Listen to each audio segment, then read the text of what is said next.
years ago, when I started teaching at Seneca, I started 31 years ago at Seneca, and I didn't start teaching ethics until about a year after I started, about 30 years ago. And I told you before that time, we didn't teach ethics at Seneca Business, okay? We didn't teach ethics at Seneca Business or Seneca Accounting. And in fact, all business schools 30 years ago or so didn't teach anything about ethics. Okay. So uh, it's a relatively recent addition, about 30 years ago. When I studied business, I've got a couple of master's degrees, I've got a doctorate, but my bachelor's degree is in business. Okay. So I have a bachelor's degree in business. And I studied at the University of Illinois. That's where I studied business, at the University of Illinois. And when I studied business at the University of Illinois, it was a long time ago. Okay. I'll tell you the years which I studied a 4-year program at the University of Illinois. It's in Chicago. I'm actually born in Chicago. I'm ethnically Chinese, but I'm what you call an ABC, which is an American born Chinese. That's what I am. I'm an ABC. So uh, I grew up in Chicago and I was born there, and I went to the University of Illinois in Chicago, and I studied business for 4 years. And here are the years I studied business. Okay. You'll be surprised at how long ago it was. 1973 is when I started, and I graduated 4 years later in 1977. Okay, 1977. Okay, so does that make me an old man? It makes me an old man, right? Yeah, yeah. I am an old man. So, mind you, when I started university, I was very young. I was only like 16 years old when I went to university at 1973, and I graduated. Again, 4 years later, around 20 years old. So, I mean, I, but when I studied business back in the 70s, so I basically studied business in the 70s, okay?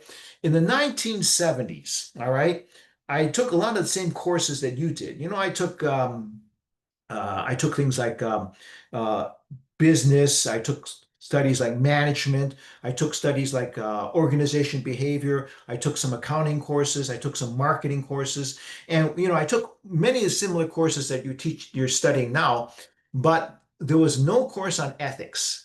And in the textbooks, there was nothing on ethics. If I were to open a marketing textbook, we still had the 4 P's of marketing, but we didn't have anything about ethics. Okay.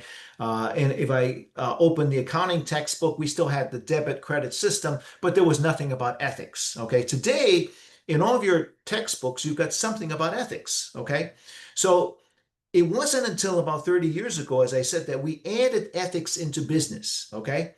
Now, any ideas why ethics was added into business? Any ideas?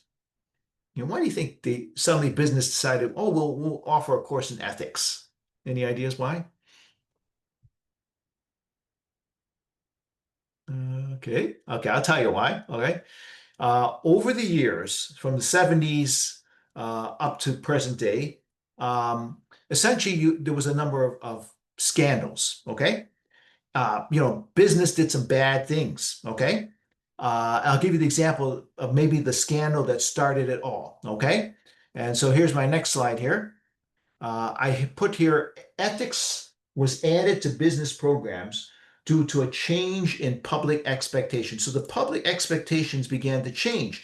And part of it was due to some of the scandals that took place. And the first scandal that started all, you might say this is the one here, was the Pinto, the Ford Pinto. Ford Motor Company had a very popular car called the Ford Pinto. Now, here's a picture of the 1980 Ford Pinto.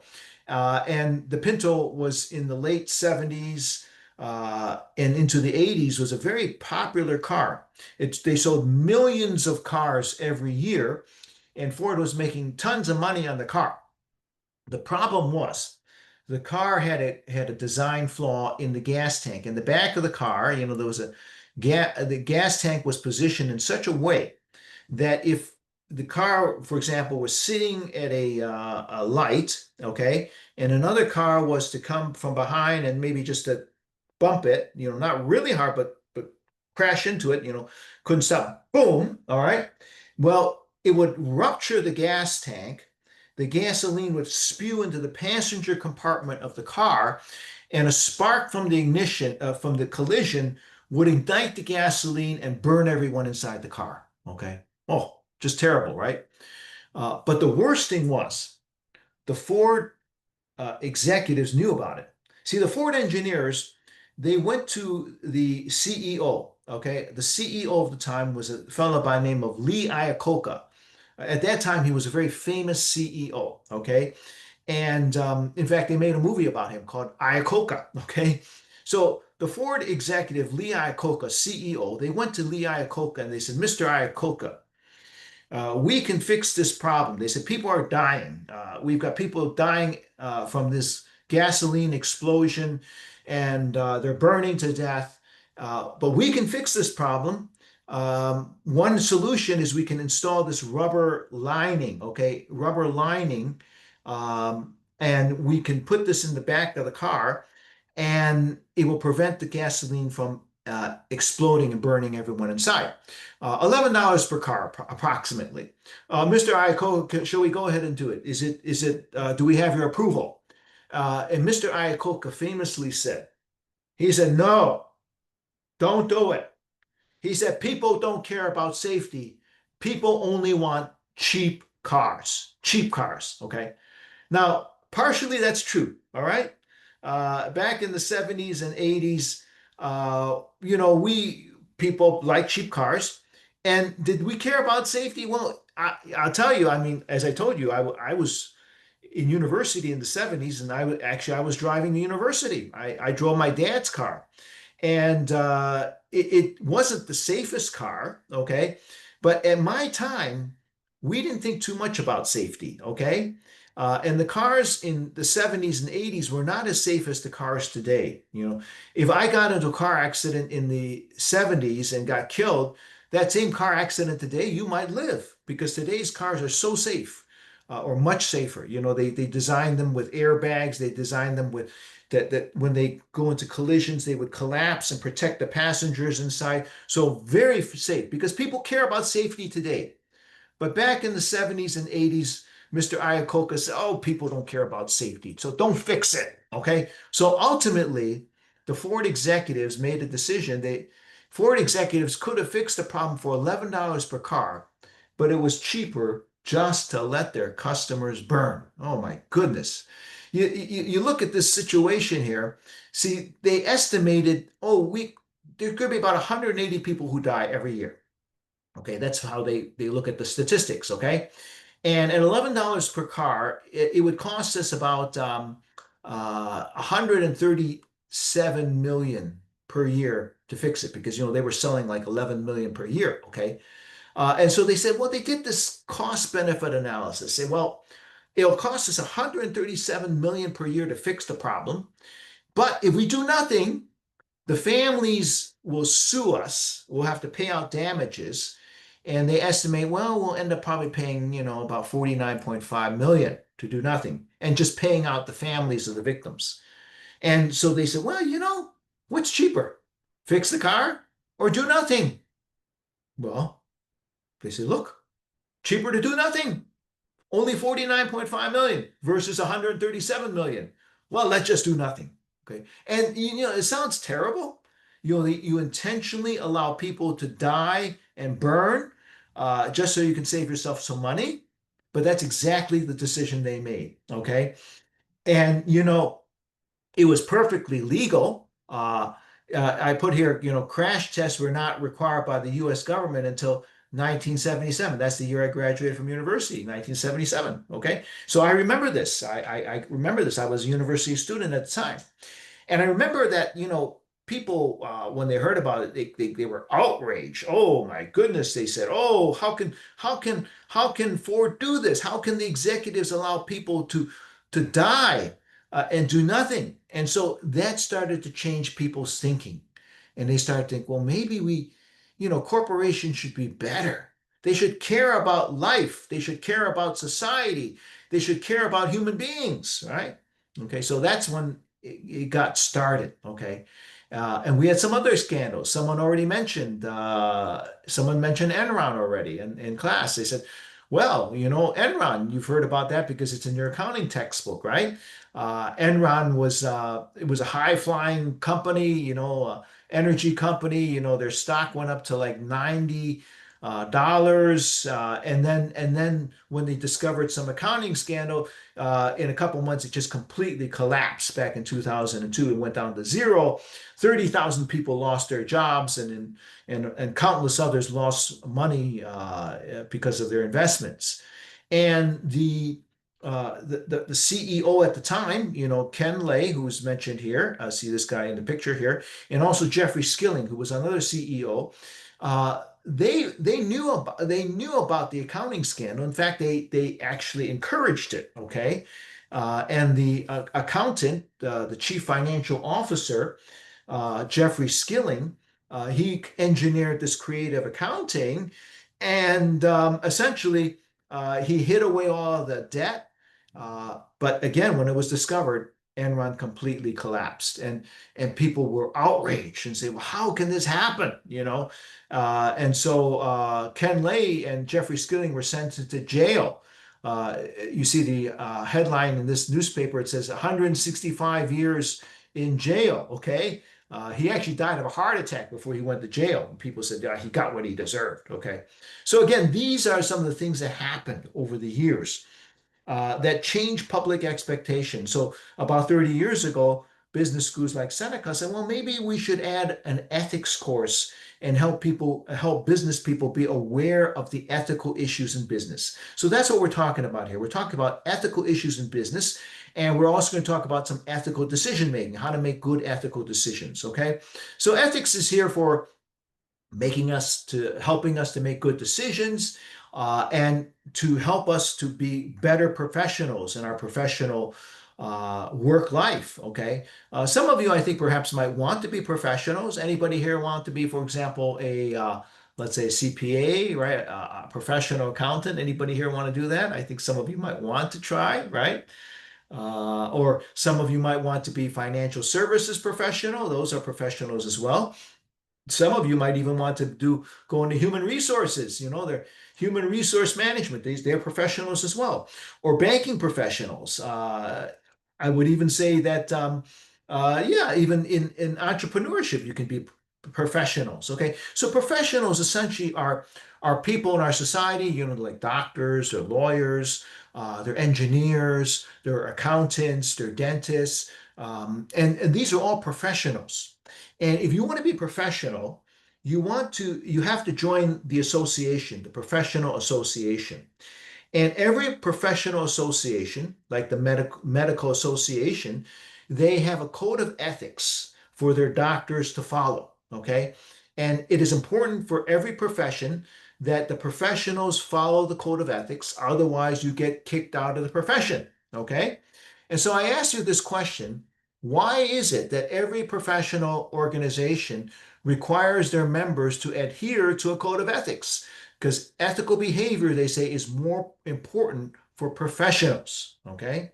Now think about that for a minute. Okay. Why is it so important that doctors and accountants and protecting people? I see a comment. Yes, that's absolutely true.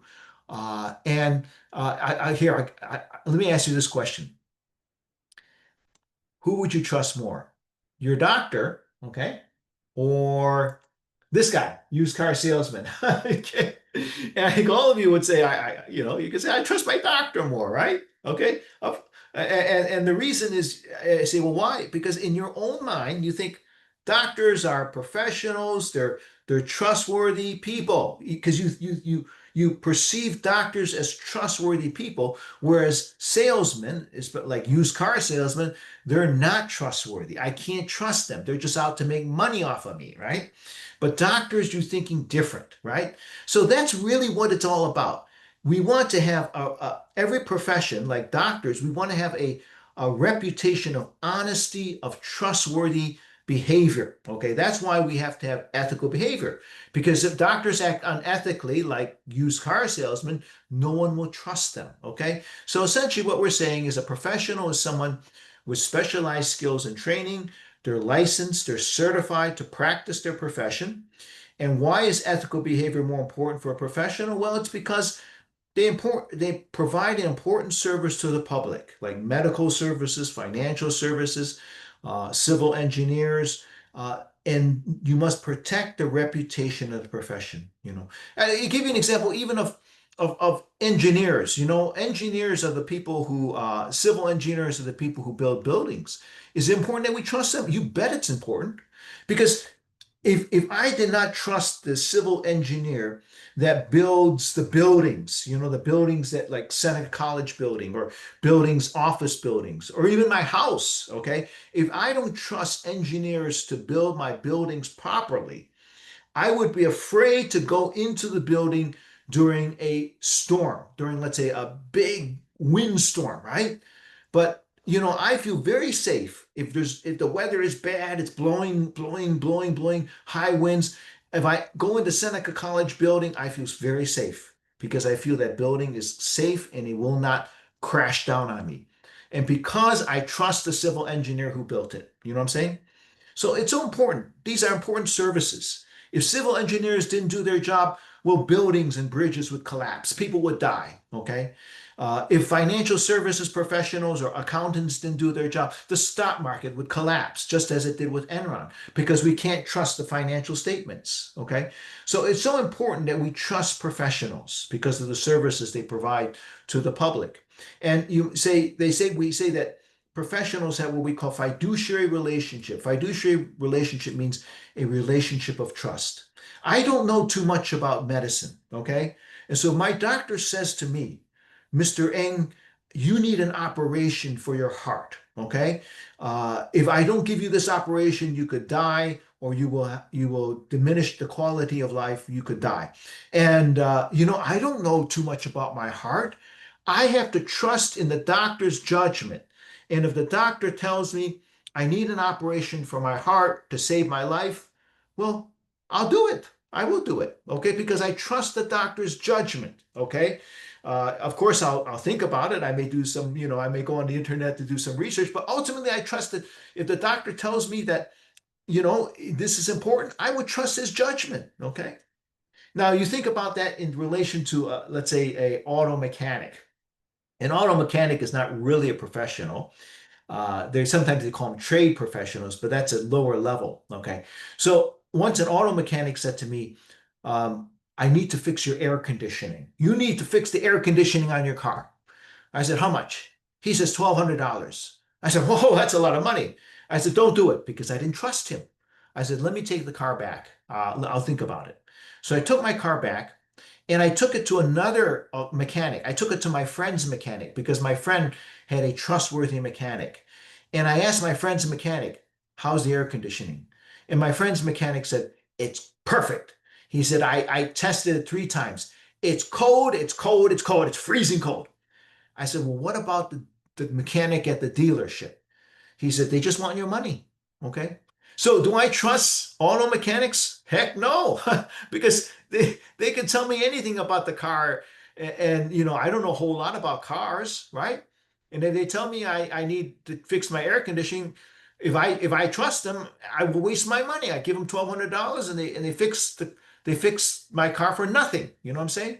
But doctors won't do that. Okay. Hopefully they don't. If they do, they get kicked out. A doctor doesn't say, "Oh, I'm going to recommend a heart operation because I need to make some extra money." Doctors, they can't do that. Okay, and if they do, they get kicked out of the profession. Okay, so you see the difference between, let's say, a professional versus maybe, let's say, a non-professional job. Okay, it's important for professionals to have ethical codes of ethics. Okay. And we all want to act in a professional manner. Okay. So, what are the most trusted professions in Canada? Well, in a recent survey, you want to guess the most trusted profession in Canada in a recent survey in Canada and in the United States. Doctors, good guess. It was actually nurses, okay? Uh, and they're medical. For some reason, we trust nurses a little bit more. Okay. Uh, we nurses are wonderful. They take care of patients, and it's close. And by the way, doctors is number two. Very close, 89%. Okay. So we trust our doctors. Okay. Very good reputation. We trust scientists, believe it or not. Most of you, I think during the pandemic, I think most of you got vaccinated, right? You took the COVID vaccine. And part of the reason is because you trusted the scientists who developed the vaccine. Okay. You say, well, I trust them that they made a safe and effective vaccine. So we trust scientists. Okay. We trust teachers pretty good, 85%. We're talking more about school teachers more than professors. Like we trust teachers to look after our children. Okay. We also trust accountants 81%, which is pretty darn good. Now, after Enron, it went down way down, like to 20%. After Enron, people didn't trust accountants. But over the last 20 or so years, accountants slowly built back up their reputation. So it took, some time, but today we trust accountants at 81%, which is very good. Dentists, we also trust quite well. We trust them. Journalists, the people who report on the news, not so much. I mean, maybe you don't always believe what you hear on the news. Okay. So 62%, not bad, but not really great. Even worse, get this.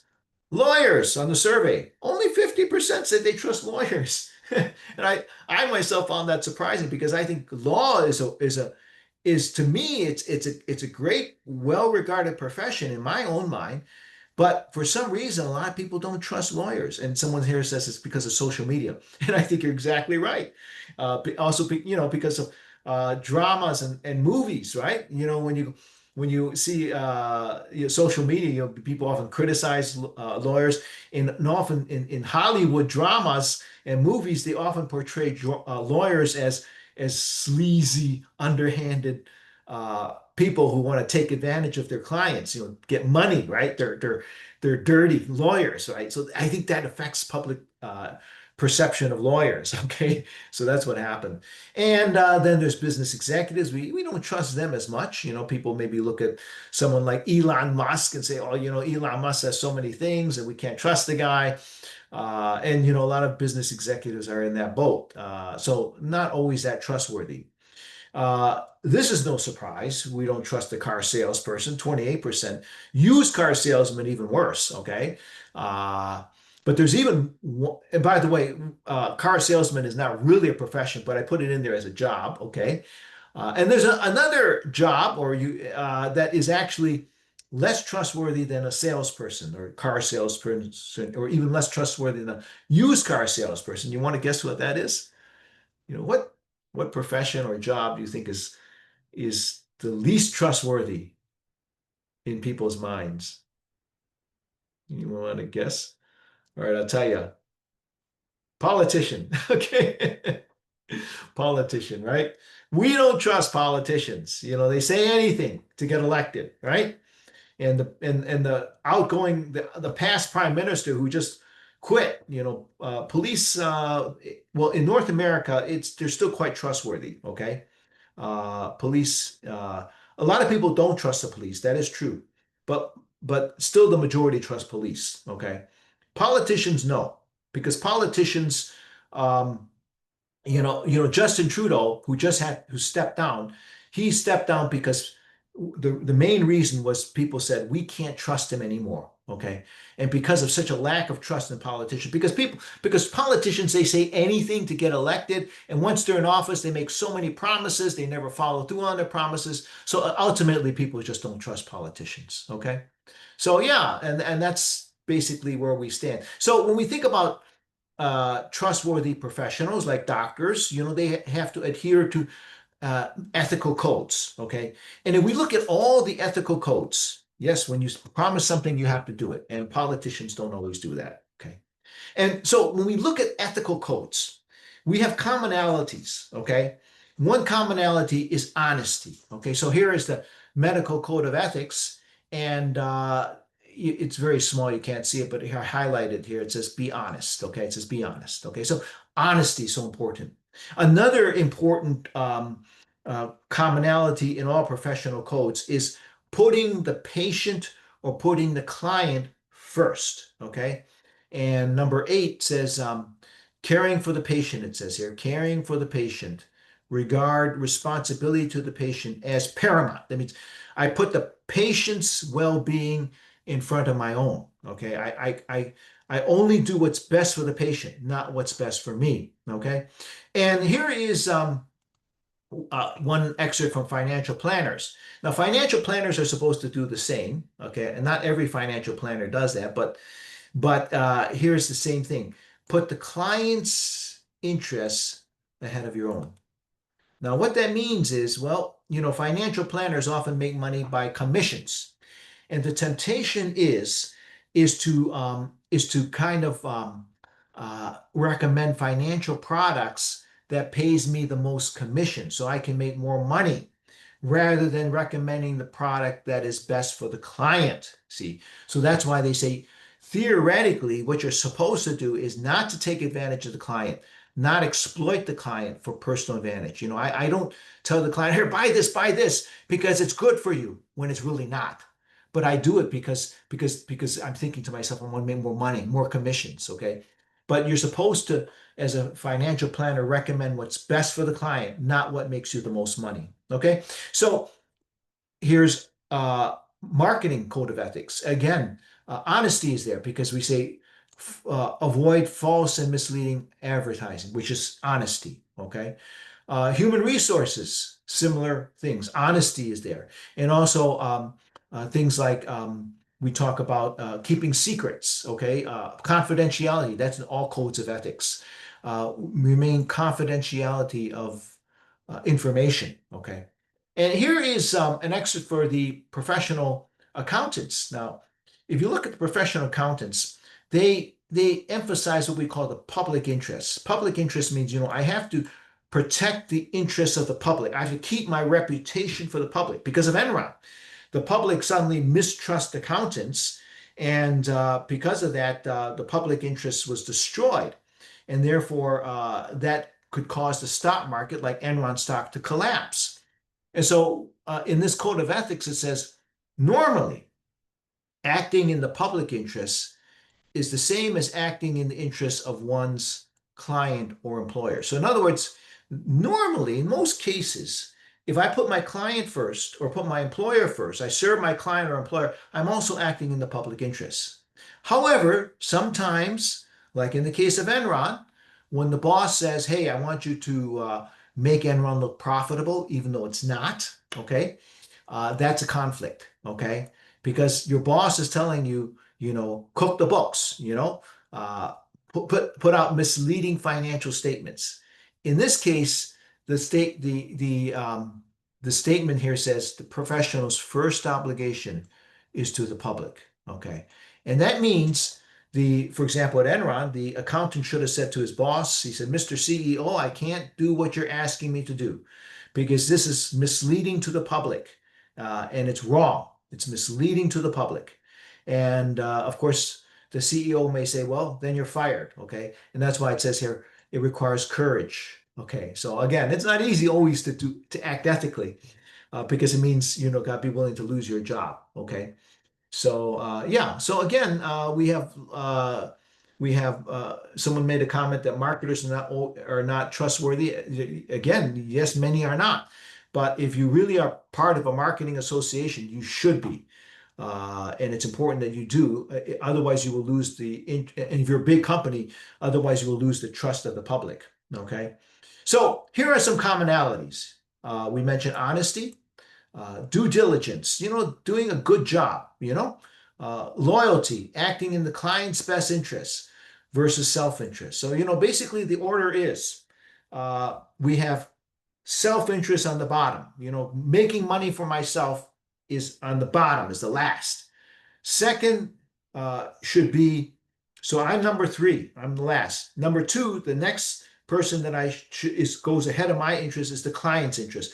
I should serve the client, the patient, ahead of my own. And the highest level is I act in the public interest. I serve the public. to keep the reputation of my profession. So public interest, client interest, self-interest. Okay, so that's how it works. Okay, so then we have confidentiality. Keeping secrets is very important. Okay, keeping secrets, very important there. Okay, and competence. You have to be competent, provide professional skills. So because the client needs to trust you. It's like the patient who says to the doctor, the patient has to trust the doctor. Uh, Doctor, I'm very nervous. This is my first operation. And the doctor says, I know how you feel. This is my first time too. Would you be scared? uh, well, people say, well, doesn't everyone have their first time? Well, yeah, every doctor has their first time. But don't worry, because if it's the doctor's first time, if it's a student doctor, he has it's not really bad because he has the professor, the supervisor standing next to him. And the supervisor is watching the student doctor do the work and believe and the professional experienced doctor will step in if need be if the student doctor makes a mistake. Okay, yeah. So some people say I don't want any student doctor working on me. Okay, well, I'd say if you don't like that, I would say then don't go to a teaching hospital. Teaching hospitals are hospitals like Toronto General in downtown Toronto. Okay, most of the people doing operations, most of the doctors doing operations in Toronto in general are University of Toronto medical students. Are usually because they're student doctors, okay, because that's how they get their practice, okay. Some people don't like that, and so I say, well, you have to go to another hospital, a non-teaching hospital, okay. Yeah. So anyway, that's the idea. Professionals we trust, okay, even student professionals, okay. Again, because to protect the reputation of the profession, we have to follow our code of ethics and to be competent, okay. So when we talk about ethics, we want to achieve success in the right way. Okay. Some people say, well, I can break the rules, I can cheat. Well, yeah, sure you can. You can be successful that way. But we want to achieve success in the right way. Uh, some people point to this man here, Donald Trump. And some people say, well, look at Trump, look how successful this guy is. And now you can love the guy, you can hate the guy. In this quote I put, he says that he's very honest. Now, a lot of people don't believe him, okay, because he does have a bad reputation for being a liar, okay, and so a lot of people say, well, Donald Trump is not trustworthy. A lot of people don't trust him, okay. So I'm not asking whether you believe him or not, but I'm just saying that that's his reputation. And people say, well, look at the reputation of Trump. People don't trust him. He lies a lot. He has a terrible reputation with the public, and yet he's so successful. He's a billionaire. He's a star of TV. He's even a two-time American president, right? But the thing is, yes, you can be successful by perhaps being unethical. Okay, so yes, you can do it that way. But I prefer to follow the example of Warren Buffett. Okay, because Warren Buffett, one of the richest men in the world, and he's like 94 years old now. He says, being honest is so important. Honesty is a terrific policy. And the reason he says is he says, when you look back in your life, if you don't have the love and respect of people, in other words, if you haven't acted ethically and people don't respect you for being a good human being, well, you're a failure. So even if you become successful by being a cheat and being a liar, well, you don't have the love and respect of people, that you're still a failure. Okay. So we want to become successful people in the right way by being decent people. Okay. All right. Let's do a quick exercise now. And the exercise we're going to do is what would you do? And I'm going to ask you 8 questions. Okay. And we'll take a poll. If we were in live class, I would break you into groups, but we're not going to break into groups today. I only do that for my in-person class. So I'm going to ask you 8 questions, just to get you thinking about ethics in general, okay, in all aspects of life, okay? And then we'll see what you think of each question, all right? So the first question is, your friend asks you if you like the dress she has just bought, and you think it's unflattering. So would you A, tell her exactly what you think, B, lie and say, I love it, or C, find a truthful way of complimenting her, like, I always like you in bright colors? Now, I've got a poll. I'm going to put up the poll and have you vote online. So let me just put up this poll here. And okay, get the poll. All right, there it is. Okay, so push a button and give me your opinion.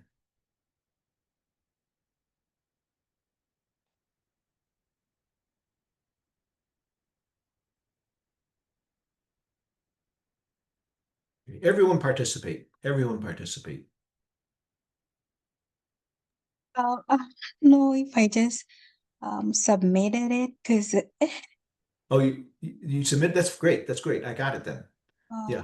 Did you put the so you submit it and then it disappears, right? yeah, yeah, yeah. Yeah, perfect, perfect. So it's recorded. It's recorded. So Okay. so when you submit it, it gets recorded. So I can see what the results are. So far, I've got 28 people 29 people now, and 30 people now. Anybody else? I've got 32 online out of 32 online. Anybody else would like to answer? Try to answer if you can. 31. One more person, maybe one more person. 31 out of 32. One more person. One more person. One more person. Where's that person? Okay, okay. All right. Well, I'll show you the results of 31 responses. Okay, 31 responses. And let's see what everyone said. So here it is. There you go. Okay. So you can see on the poll, we have 12 people, or 39% said A. Tell her exactly what you think. One person said lie and say I love it. And 18 people, most people chose that one, find a truthful way of complimenting her, like I always like you in bright colors. Anybody want to say why they answered what they did? Maybe the person who said, you lie and say I love it. Why would you do that? By the way, it's not bad, not necessarily bad, right?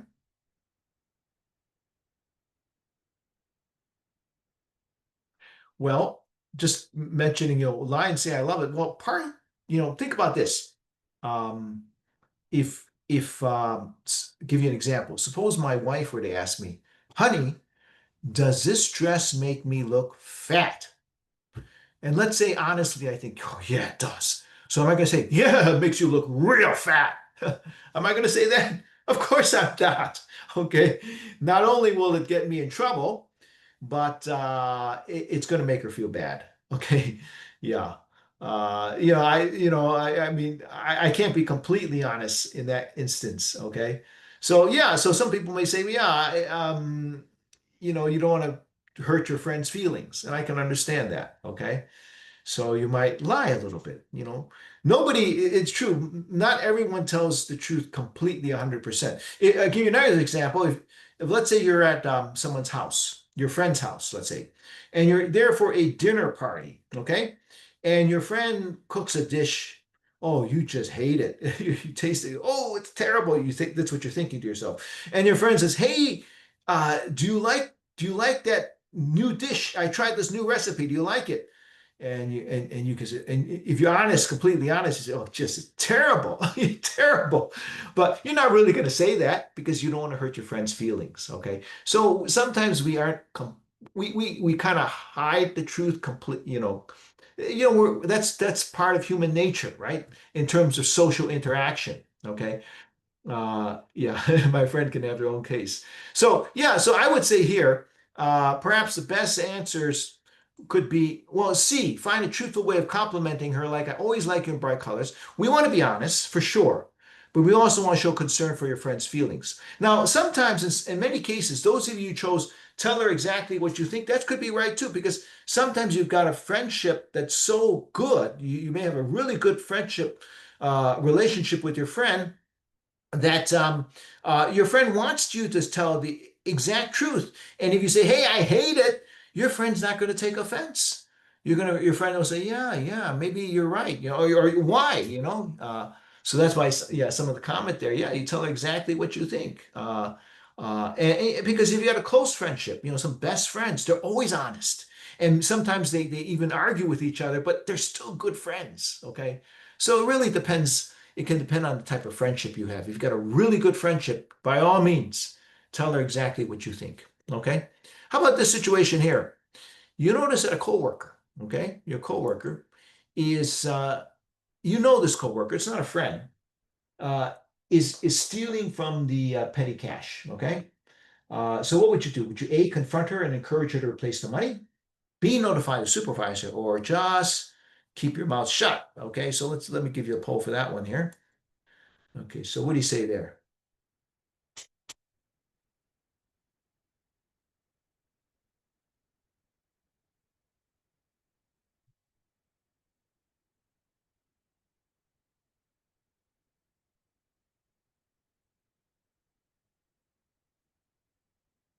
Okay, everybody answer. You can. Everybody answer.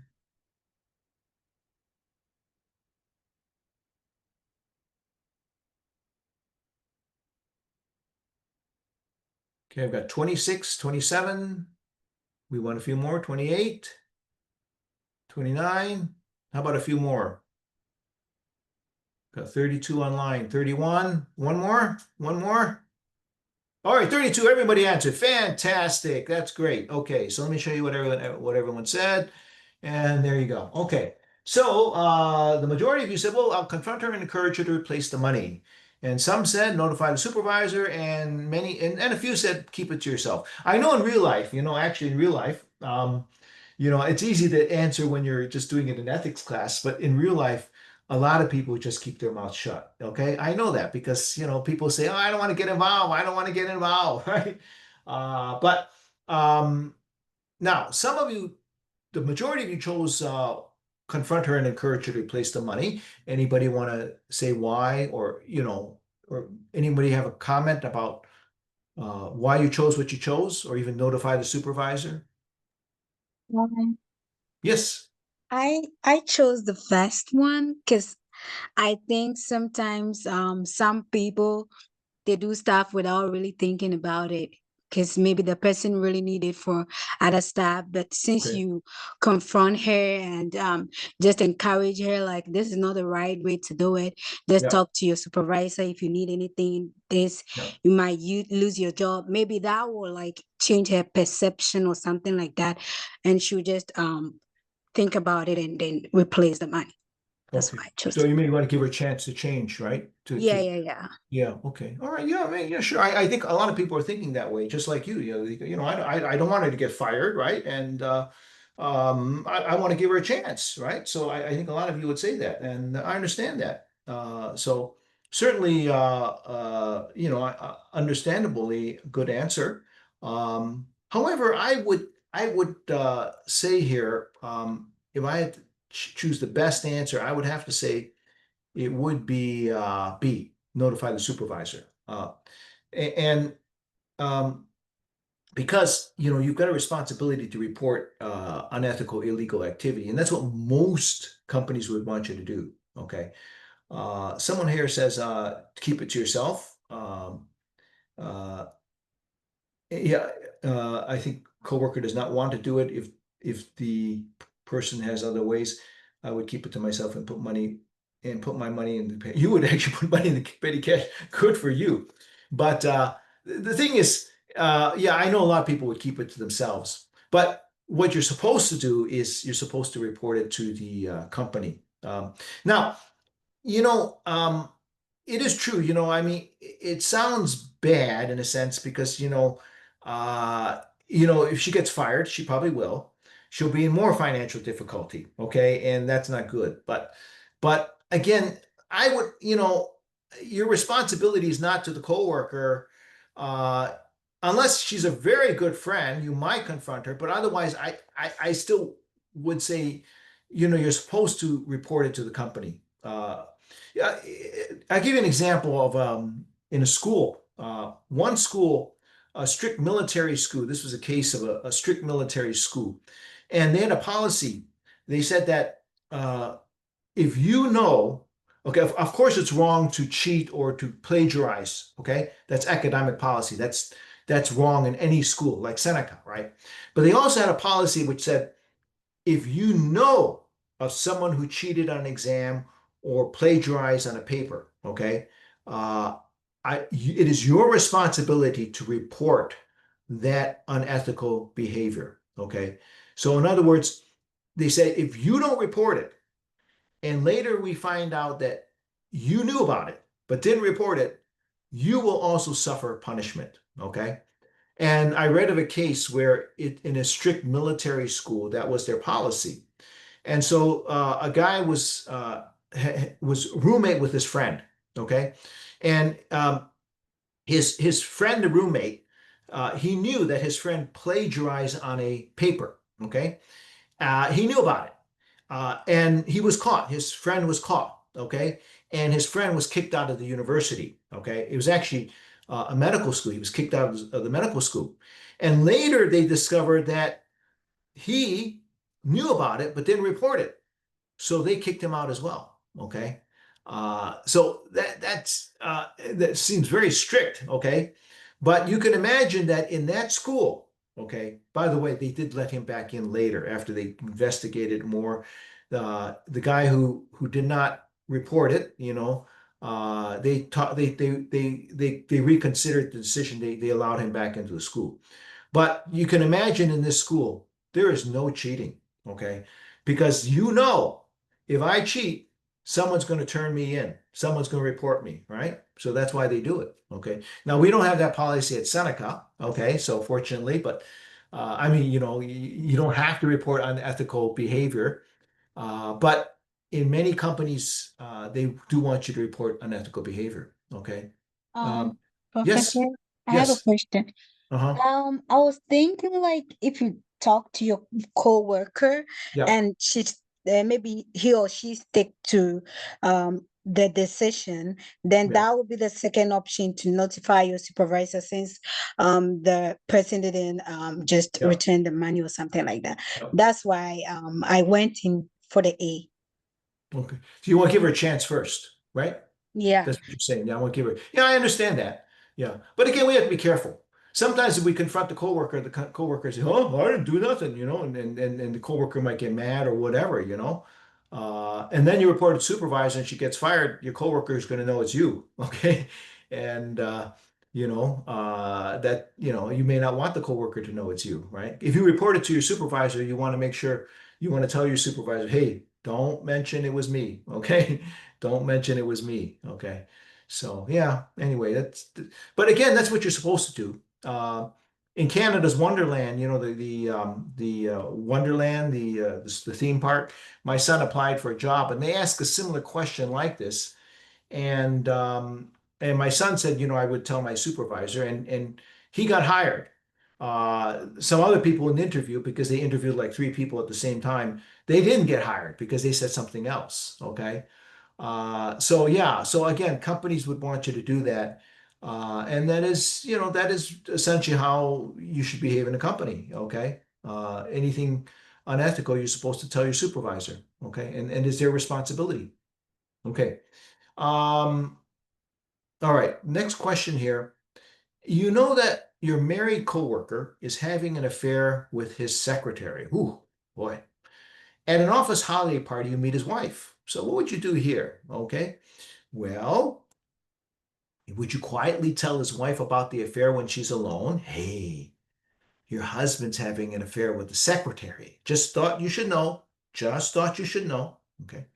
Or would you introduce your coworker's secretary to his wife with a devious smile? Hey, I'd like you to meet your husband's secretary, your husband's secretary, you have a little fun. Okay.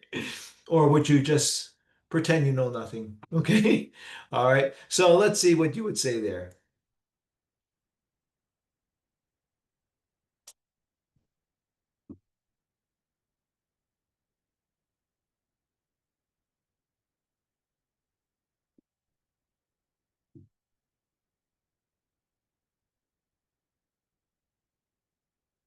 Okay. Everybody answer.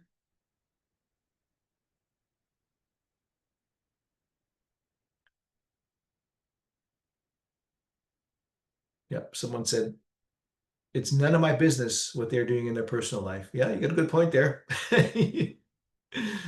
None of my business, right? Okay, so if you then you would choose C, right? Act as though you know nothing, right? Okay. All right, a few more answer if you can. 28. I got 29. Couple more answer.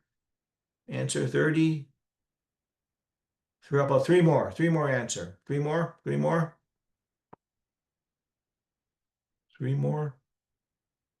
Come on. Three more. Three more. Last chance. Last chance. All right. Okay. All right. Out of 32 people, I've got 30 who answered, and here's what you said. Here's what you said. All right, there you go. So, most of you would mind your own business, okay? All right. Anybody want to answer, maybe tell me why you, like someone who said, I would tell the wife. Some of you just wanted to have fun. Some said, I'll just introduce the secretary with a devious smile. Hey, hey, you know. But anybody would want to say why you would want to tell? It's not fair. You say it's not fair towards the person. Uh, they give love to their life. Yeah, okay. Yep, yep, yep. Another person said they would keep their mouth shut because it get you into trouble. Yeah, that's sometimes true. You say, oh, your husband's having an affair, and the person probably may initially they may not believe you. They say, oh, cut it out. Don't give me any of that. But it would plant a seed of doubt in that person's mind. Yeah, that's the thing it would do. It would put at least you might feel better. At least I made her question, and she's going to watch her husband more carefully. Okay, so yeah, and some of you said, well, um, uh, they would tell the one person said, well, because I'm a woman, and as a woman, I want to support my fellow woman, and if I was the wife, I'd want to know so I can do something about it. Okay. Uh, yeah. So I know that again, some wives may take offense, as someone said they may think, oh, you're trying to break up my family. But again, if you're not really, you don't know each other, you just met the wife, you have no reason to break up the family. So it would certainly plant a seed of doubt. Okay. So yeah, tell her quietly when no one's around. So yeah, I mean, ultimately, I would have to say in this situation, probably the best answer in most cases, you just mind your own business, right? Yeah. Uh, so it just, as someone here says, it's a personal matter. Okay. It's your own privacy. So in most cases, yes, I mean, we're not saying it's right, but we're just saying it's none of our business. Okay. Now there are exceptions. Okay. There are exceptions. Back in July, some of you might have heard about this in the news. You might have heard that Astronomer CEO, the company is called Astronomer. That's the name of the company. Okay. The CEO was caught on the kiss cam embracing the HR director, okay, of the company at a concert. Okay. And this was in July. Okay.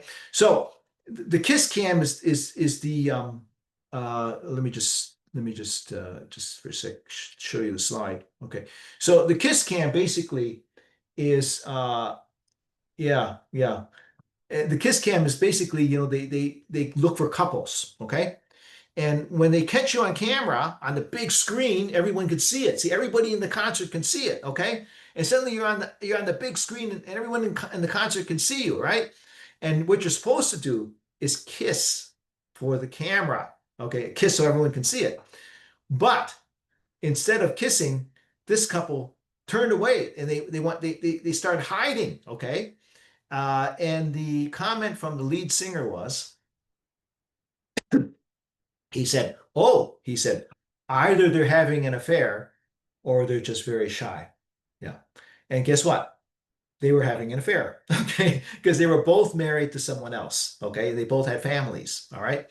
And as it turned out, what do you think happened? Well, the company fired them, okay?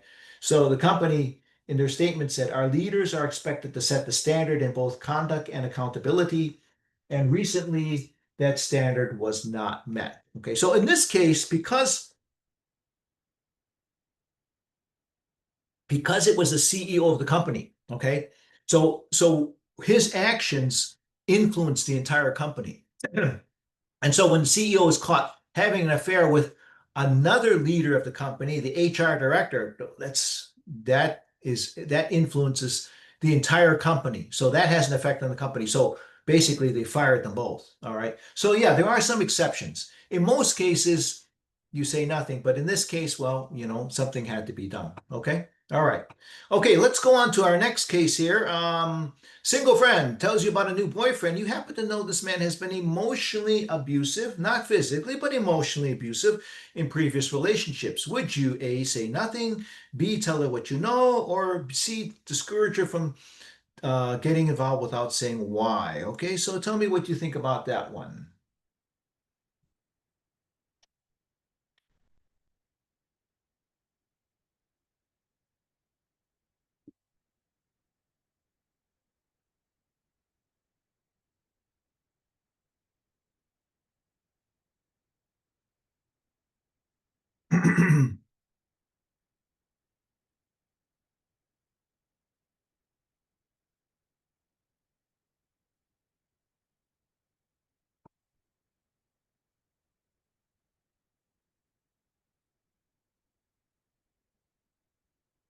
Okay, we could get some more people to answer. We've got 27 so far,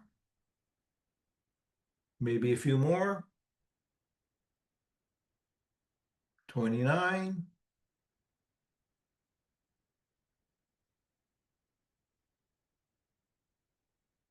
Okay.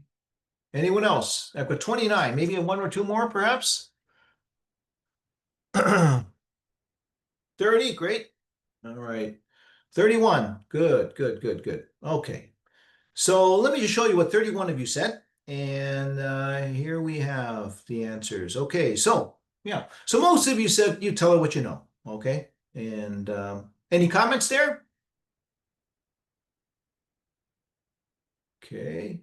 It's how close you are to a single friend. Yeah, that's true. If you let's say, a good friend, right? Good friend. Yeah. I would agree with all of you. Okay. Most of you anyway. Yeah, tell her what you know. Because, if it's a good friend, we've got an obligation. And we'll leave the decision up to her, right? Okay. I had a similar situation happen to me, to happen in a few years, some years ago. It's a long time ago now. The I knew both the girl and the guy, and I happened to know the guy was he was a big drinker. He would drink a lot of alcohol. And he said, he would tell me, he says, he says, sometimes I got so drunk, I would pass out. And then I'd wake up the next day and I would be sitting on the street, but I couldn't remember how I got there. Okay. So, I mean, he really got drunk. He passed out, maybe just walked around somewhere, went out the street and and he just could not remember anything. So he really had a problem with alcohol. So I told the girl, I said, well, before you marry this guy, I said, you should make sure that he's dealt with this drinking problem. Okay. He used to have a drinking problem. I think he has. I really did think he did to deal with the drinking problem, but make sure he did. Okay. I just felt it was my obligation to tell her. And I told her. So the story is that they got married and they had family, they had kids, and they seem to be happily married, or they're fine now, So it turned out okay. It seemed that way anyway.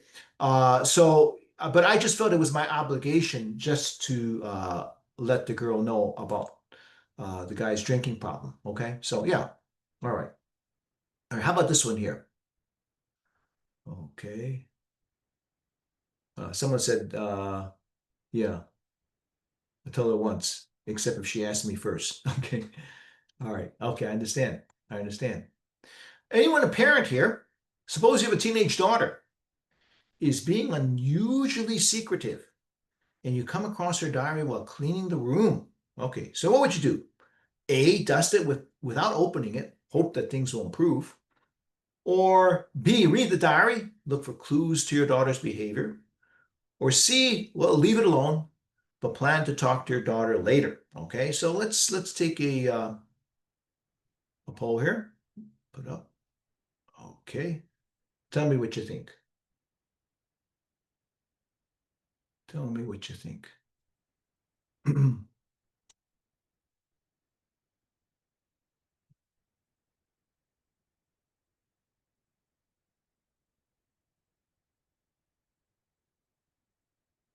Okay, got 18 answers so far. 18 answers.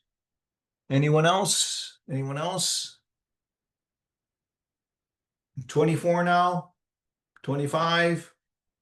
More answer?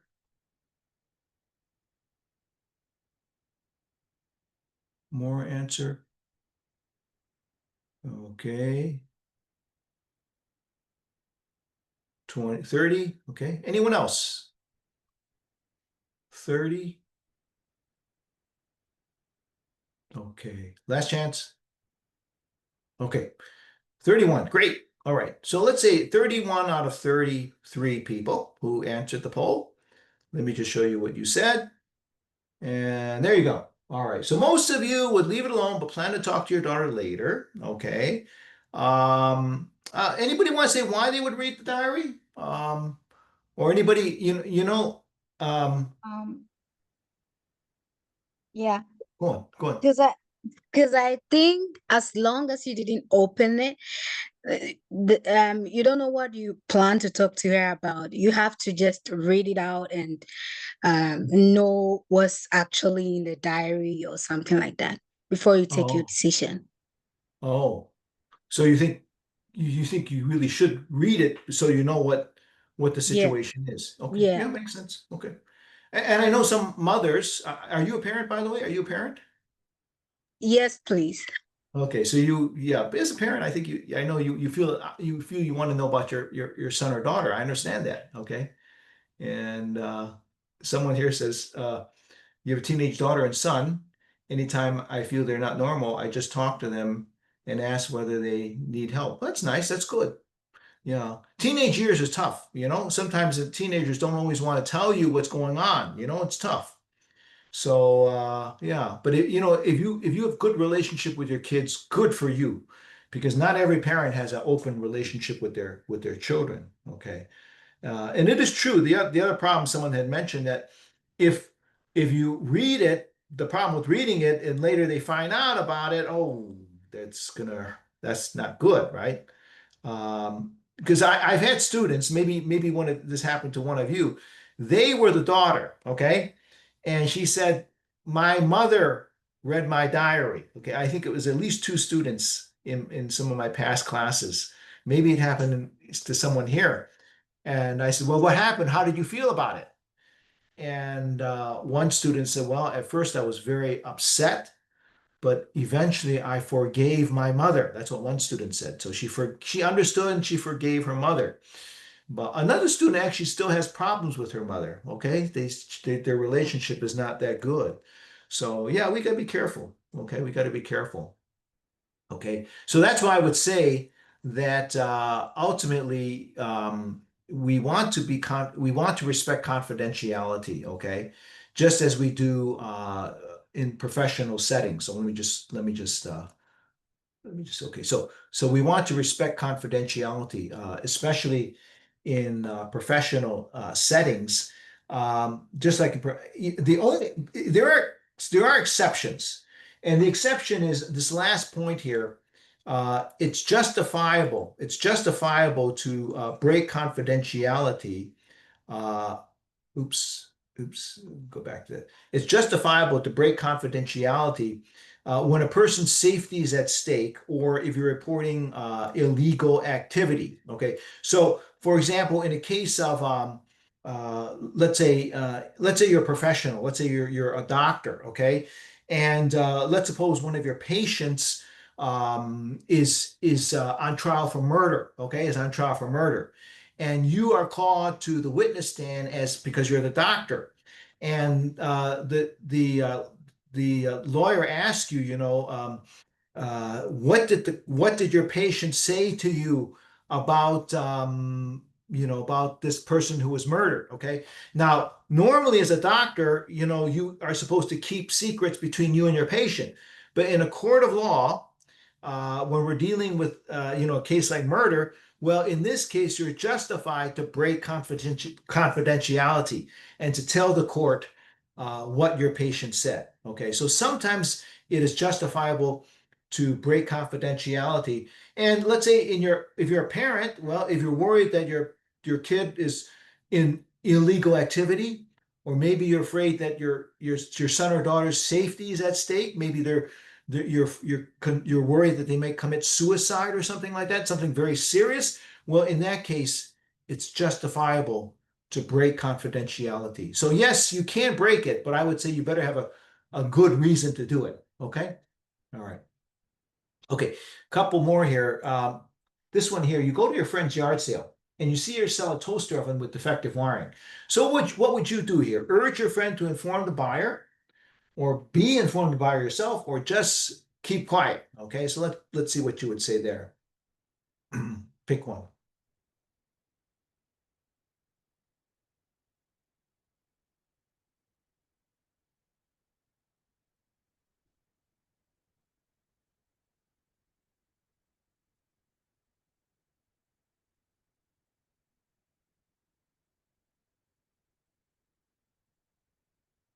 Okay.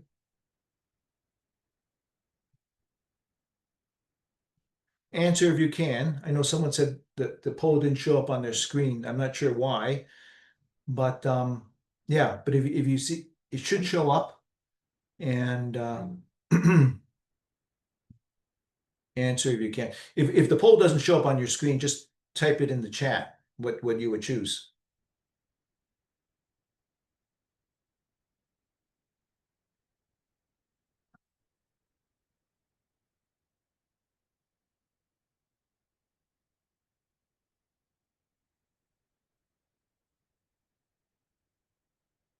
Okay.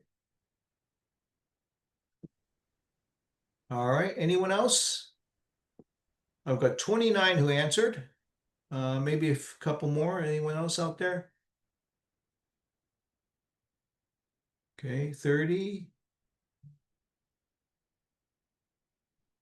Okay. All right. All right. I've got 30 who answered, and here's what 30 of you said. All right. There. Okay. So most of you would urge your friend to inform the buyer. Some of you would inform the buyer yourself, and some would just keep quiet. Any more comments there? Why you would do what? Tell me why you would do what you would do. Any comments there? Okay, you don't. Someone said you don't want to let someone get hurt. Yeah, and that's true. So that's why I would say in this case, we're concerned about defective wiring, and the problem with defective wiring is it can cause fire. That's the problem with defective wiring. So yeah, I'd probably tell my friend, I would tell my friend, hey, listen, just throw the thing out. That's what I would say. A toaster oven is not that expensive. And I myself have thrown out a toaster oven, and because it wasn't working properly, I don't try to sell it. Okay. All right. Okay. Here's another one that's quite interesting. Tell me what you think of this. You have been in a committed relationship with your girlfriend for over a year. Okay. So after class, you meet with a pretty female classmate to discuss a class project for 3 hours. Oh, okay. During the meeting, you feel an attraction towards this girl. Ooh, okay. And so later, your girlfriend asks about your afternoon. All right. All right. Okay. So what would you do here? Say that you met with a classmate, but you don't mention that she was beautiful. You don't mention your attraction. Just say, oh, I just met with a classmate for a class project. Okay. Just leave it at that. Okay. Or how about B? Okay, we'll go back to B. Tell your girlfriend about your attraction, but reassure her that you are committed to love only her. So you say, oh, I'm going to confess to you, honey. I felt an attraction towards this girl, but don't worry. Don't worry. I still love you, and I'm only going to love you. Don't worry. Would you do that? Or would you see, you tell her about the meeting, but you don't mention your attraction. But here's the difference.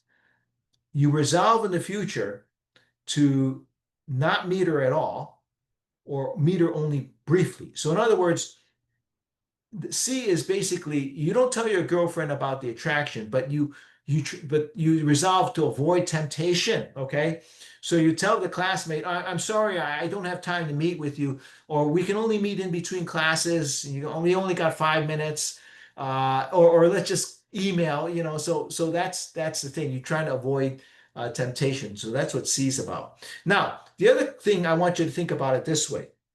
If you're a girl, okay, if you're a girl, what would you want your boyfriend to do? Okay. So if you're a girl, what would you want your boyfriend to do? Okay. So think of it that way. All right. So here, let's put up the poll and let's see what you would say.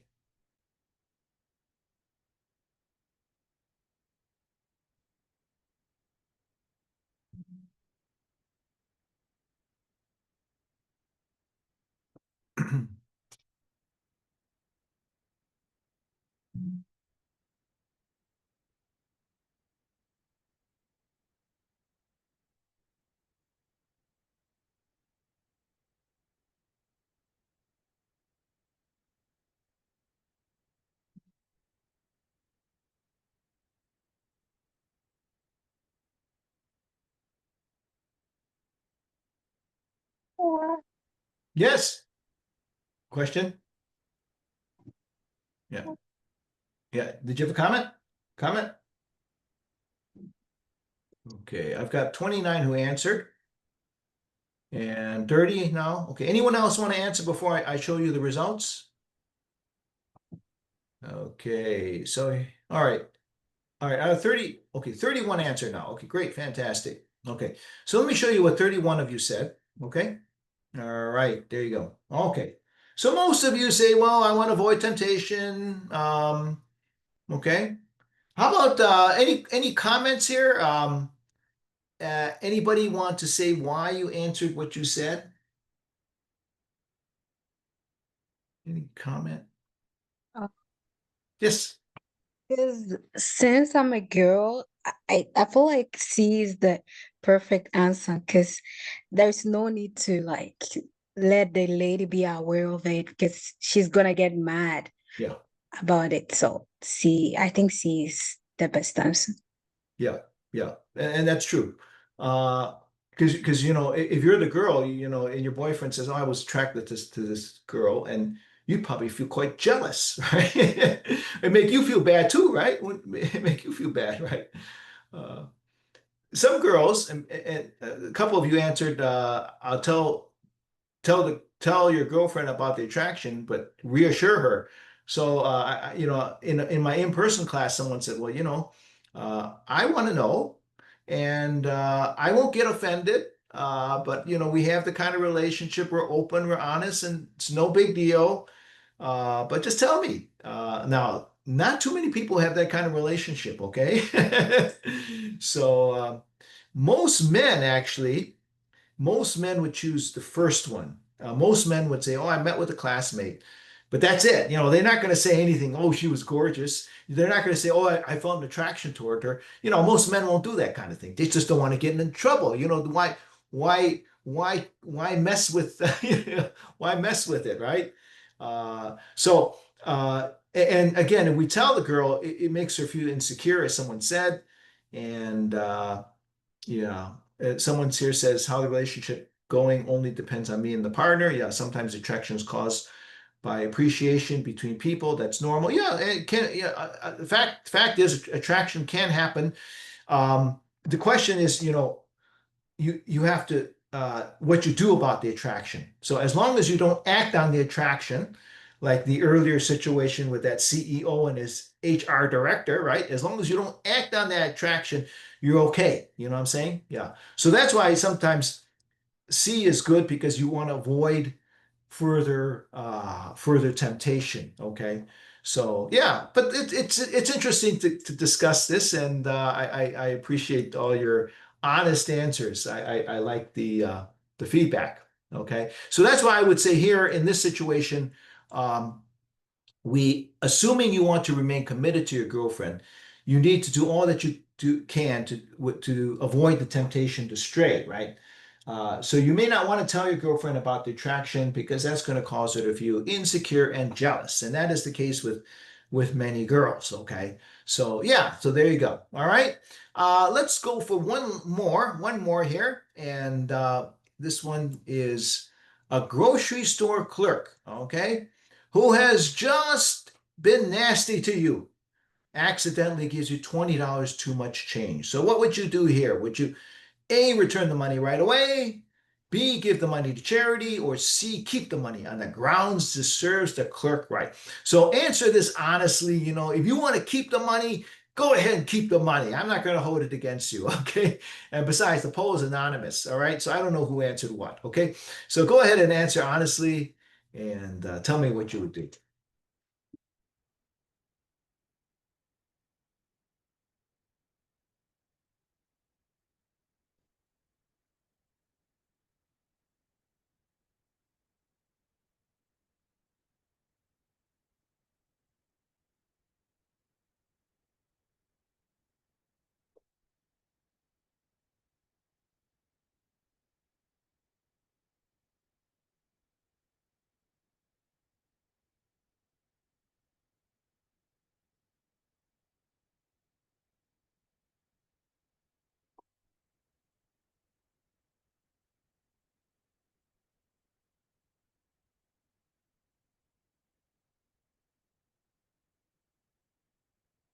Okay, a few more. We've got 28 who answered already. We've got 28.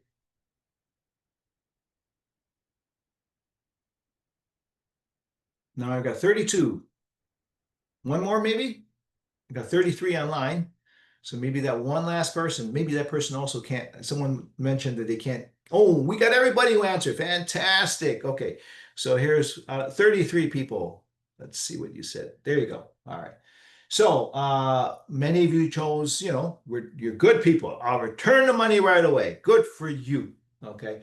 And some people say, well, I just want to show the clerk that I'm better than this. I'm not petty. I'll just give you back the money. Uh, some people prefer to give it to charity. Well, I don't want to give it back, but I don't want to keep it either. Okay. And a few of you say, well, keep the money. Serves the clerk right. Okay. And that's okay. Doesn't mean you're a bad person. And someone here says, you return the money because taking it would make me the same as her. Yeah. So that's what a lot of people say that. Yeah. Because it brings me down to her level. But I'm a decent human being no matter what. And that's basically the idea of ethics, okay? So yes, we want to return the money right away because what we're saying about ethical behavior is not dependent on how the other person treats you. It's not like, if you treat me bad, I'm going to treat you double bad. Okay? That's not what ethics is. Ethical people treat others with respect, even when they're not treated with respect by the other person. So I'm a decent human being. Oh, let me just okay. I'm a decent human being. I treat people with respect and I treat people ethically, even if they don't treat me that way. Okay, that's the idea. It's part of my nature. It's not dependent on how you treat me. Okay, and that even works in situations like negotiation. Sometimes in business, when you've got two parties negotiating, and let's say you're negotiating with a party that is not being completely honest and using maybe questionable techniques. Well, it doesn't mean you should do the same thing. It basically means, well, I will still negotiate in a trustworthy manner. I may not trust you, and I guard myself against trusting you. However, I will negotiate in a trustworthy manner because ultimately, it's for my best interest because at least you can trust me, even though I don't trust you. Okay. So that's what we call, the golden rule. We think about the golden, you don't treat others the way they treat you. You treat others the way you would want to be treated. Okay.